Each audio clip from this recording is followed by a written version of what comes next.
Hey, welcome to Cook for Health. Today we are making Spanish rice. They go very well with black beans, and the black beans Mexican style are done in the last video, and the link is provided in the description below. For making Spanish rice, I have used the regular rice from the grocery store. It's not the basmati rice.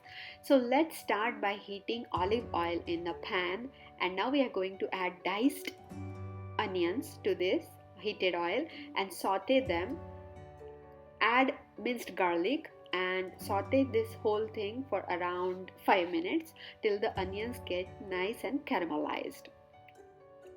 Now for this I'm using the tomato puree. I have tried using tomato paste or even the diced tomato, turning them into paste or tomato sauce, but it doesn't work.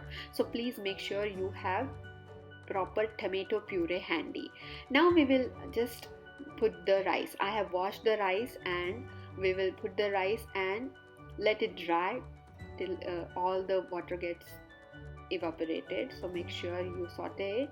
Now we will add the Mexican seasoning, adobo powder and salt and mix well. So we are going to mix it well, and for making the perfect fluffy rice, your rule of thumb is for every 1 cup of rice you have to put 2 cups of water. Now since here I am making 2 cups of rice, I am putting 4 cups of water.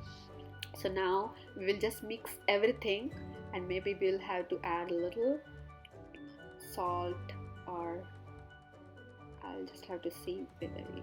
Okay, perfect. So we are adding little salt because I thought we need a little more salt. So now we are adding cumin powder, mixing well, and now we are placing the lid on it. So folks, we have to cook it for around 20 to 25 minutes. For us, we like the brown layer, the brown caramelized layer at the bottom. So you can see when I try to mix it with the fork, here is that layer. That my husband likes it this way, so I cook it. But if you don't like it that way, please make sure you cook only for 15 to 18 minutes, so that way the rice is cooked and it is not caramelized at the bottom. So here our Spanish rice with black beans is ready. It's a yummy, flavorful, nutritious meal. Please leave us your comments, make sure you tag us, and see you in the next video. Thank you for watching.